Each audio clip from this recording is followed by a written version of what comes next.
Today I fucked up by making my girlfriend relive her worst experience. My girlfriend had an abusive ex that only wanted her for her body. He would do awful stuff like forcing her to do stuff, or forgetting to put on a condom. That was years ago, but it still affects her sex drive. Sometimes she wants to do it every day, other times she'll be reminded of her ex, and we won't do anything for months.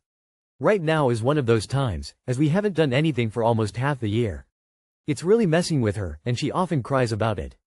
But tonight was a blessing and she wanted to do it again. After the deed was done, I cleaned myself up. That's where I noticed that the tip of the condom was ripped clean off, and I accidentally came in her.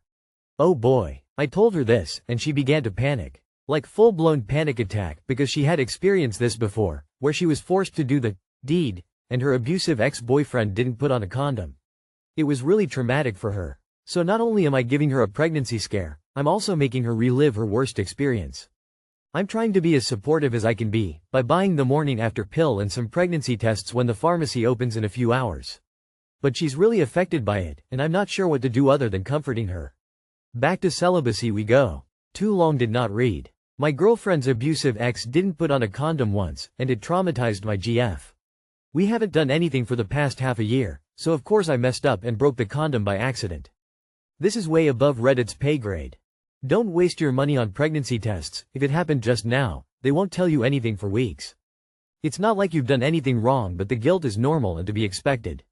You can do little more than be there for her and be her shoulder to cry on.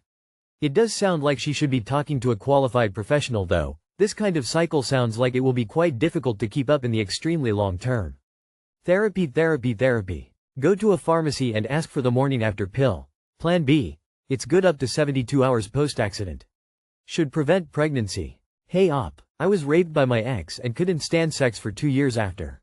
I only started having a sex life again after being in intensive therapy for 8 Malio after a lot of coaxing from my doctors and redditors alike to seek help.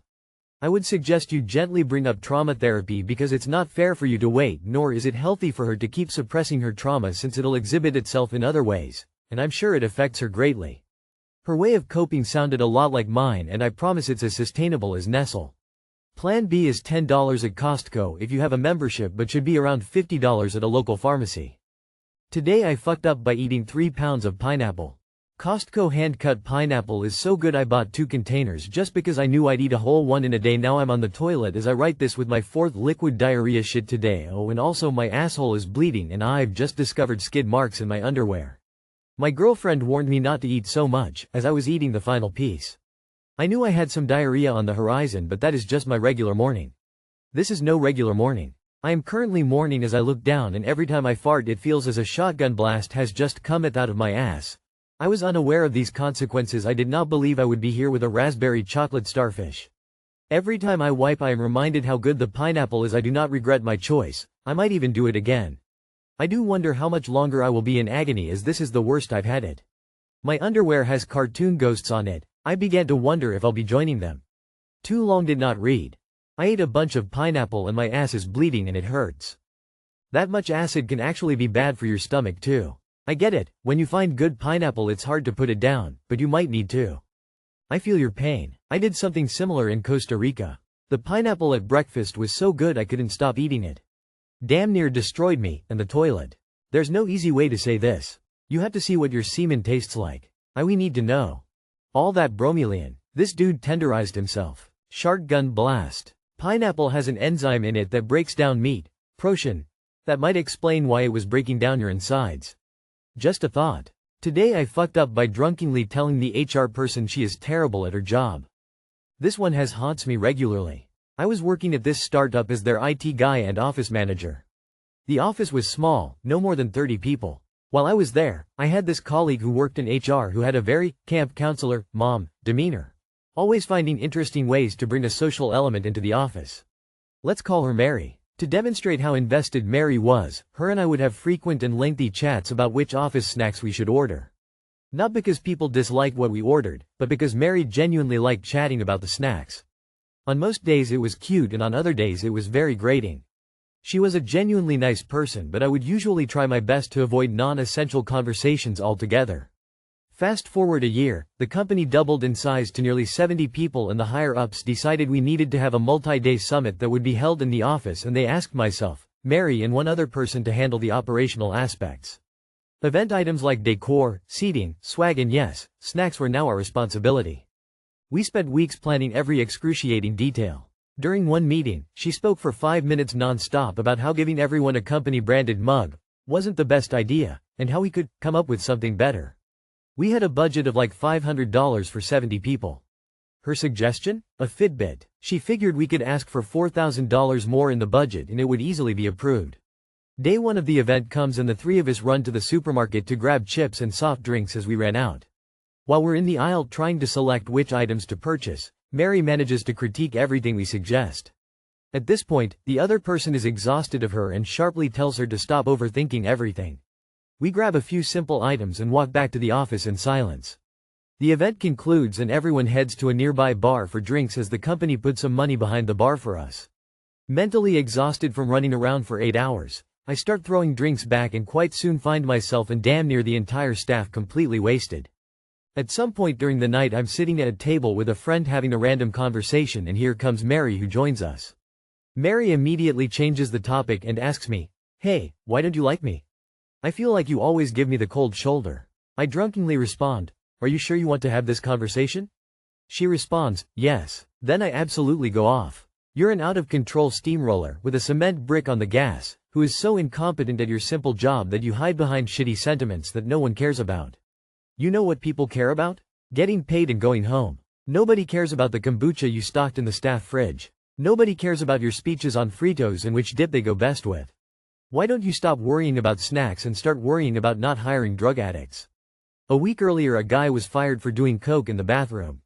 Mary recruited him. We later learned that same guy robbed a pharmacy a few years back.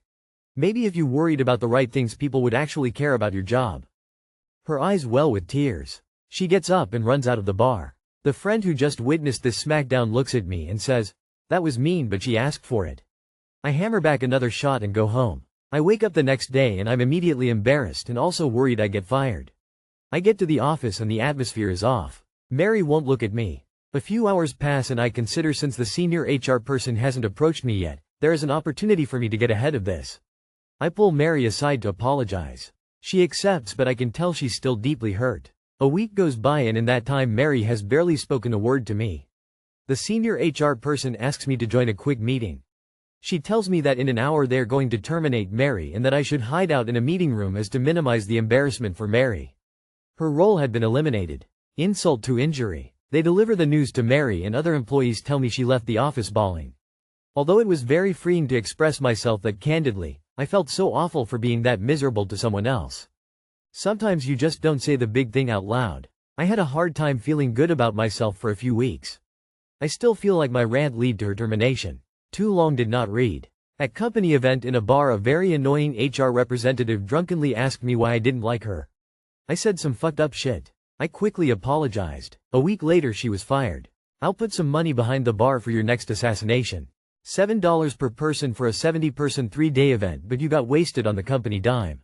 My maths don't make sense. Answer this honestly. Do you now miss the thoughtfully stocked office snacks?"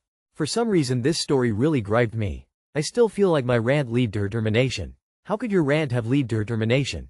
Honestly, it sorta sounds like you weren't the only one who felt that way. The fact that they had you hide for her termination shows the obvious link between the two events. You were definitely an asshole however, you warned her of the convo and you just stated the facts. Unfortunately it sounds like she was not doing a very good job in the end. Feel bad, don't feel bad, it was going to happen sooner or later, you unfortunately just happened to be the catalyst this time. Today I fucked up going back to church. This past Sunday I went to church with my parents for the first time in years. My mom made me promise that I would be there because my little sister was getting baptized. For the record, I never shared the same passion for religion as my family, which is what prompted me to stop going to church ever since I moved out of the house and lived my own life. My parents always made attempts to convince me to at least show my face at church from time to time, but those attempts never resulted in me actually going to church. Until recently, I knew it would mean a lot to my little sister if I was there for her baptism, so there I was, sitting at the back, trying to avoid eye contact with members of the congregation who recognized me as the pastor's son, who none of them had seen in person since I was a teenager. The church member whose eyes I was trying to avoid the most was my ex-GF. Even though our relationship ended years ago, I could still feel some degree of tension when I saw her. I was a boy when we broke up. A horny boy. She was the prim and proper choir girl who wanted me to be less horny and more holy. In other words, we were doomed to break up. While I was awkwardly avoiding eye contact, my ex-girlfriend disappeared. When I eventually saw her again, she was standing on stage with a group of girls. All of them were dressed in white robes. It was giving Jesus meet Midsummer. Not sure if the robes were unintentionally designed to be see-through, but at the right angle I could literally see that most of the girls were wearing nothing but underwear underneath. Cue pre-baptism performance dance that I had no idea was gonna happen. Even though it was classified as spiritual dancing, the low-key transparent robes mixed with the ritualistic movements made the whole thing feel somewhat seductive. I'll admit, I was getting turned on watching my ex. And I think my ex was well aware of that because at some point the dancers were moving through the audience and my ex just happened to appear exactly where I was sitting. She was blurring the lines between spiritual dancing and spiritual ass shaking based on the way she was moving her hips in front of me. Mid-dance, she grabbed my hand and attempted to pull me up, but I stayed seated and repeatedly mouthed over the music, "Don't do this to me."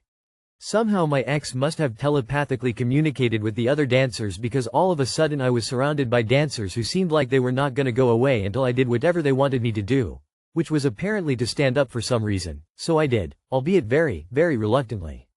I followed my ex and the other dancers to the front where I realized I was not the only person the dancers handpicked from the crowd to join their celebration. However, unlike the other chosen ones, I was just standing there looking uncomfortable whereas the others were unsuccessfully trying to copy what the dancers were doing, which prompted the audience to praise what was happening. My ex once again grabbed my hands and wiggled my arms like she was trying to tell me to let loose. The villainous grin on her face during that moment confirmed what I already knew. My ex was repeatedly putting me on the spot to make me feel as uncomfortable as possible.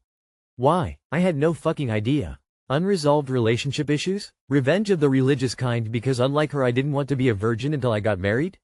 I didn't know. The fact that somehow I was still turned on while feeling like I wanted to get Thanos snapped into cremation was another mystery to me. Despite my ex going out of her way to get me to dance with her to gospel music in front of people I never wanted to see again, I gave her nothing to work with except for one line I shouted into her ear over the music. And the line was, "I can see your ass." My ex used her version of sign language to tell me that apparently she couldn't hear what I was saying. I shrugged and continued to stand there like a mannequin until the music and the dancing eventually came to an end. I thought the nightmare was over until a microphone magically appeared in my ex's hand. She spoke into the mic and said that God had compelled her to speak. As soon as she opened her mouth, I was no longer turned on. Hearing her instantly made me remember how most of my time during our relationship was spent listening to her talk about how God was telling her to do shit. I automatically tuned her out when she brought the mic to her mouth, but then, seconds before I was able to totally check out, I heard my name through the noise of her religious monologue. She was going on and on about forgiveness and how she struggled for years to forgive me, until something miraculous happened. God sent me back to church, back to where we met, back to her, so that she could finally realize that she was ready to forgive. I heard an unnecessary speech from an unpredictable ex. The church heard Morpheus or some shit based on the excessive praise my ex was getting. My ex never specifically said what exactly she was forgiving me for, but she dropped enough keywords for anyone listening to read between the lines and figure out that she was implying that she was all about the faith during our relationship whereas I was all about the flesh. I made no eye contact until my ex literally looked me in the eye and said she forgave me. She hugged me. I used the hug to whisper the following. I said, "I can see your ass." My ex replied and said, "And I can see you're still thinking with your dick." We eventually stopped hugging and parted ways. I felt like I was doing the walk of shame as I approached my seat. Needless to say, not the most pleasant experience. Even though I made my family very happy by being there, I never want to go through something like that ever again. And I most definitely never want to see my ex again. Despite what she might believe, I'm fully convinced that Satan created her. TLR, I agreed to go to church with my family for my sister's baptism. No one warned me there was gonna be a spiritual dance before the baptism and that my crazy Christian ex-girlfriend was gonna be the lead dancer and that she was gonna make it her mission to put me on the spot by making me dance with her and then forgive me in front of everyone for being a horny teenage boyfriend when we were still together. Look on the bright side. You never dipped your wick in her brand of crazy. What denomination is this? Crazy story but nice storytelling skills, thumbs up. I speak for all people when I say this. Never return there else they'll be handing you the poisonous snake next time. So how was the baptism? Go to church and get grinded on by women in sheer robes. My brother in Christ, I am ready to take one for the Lord and the team.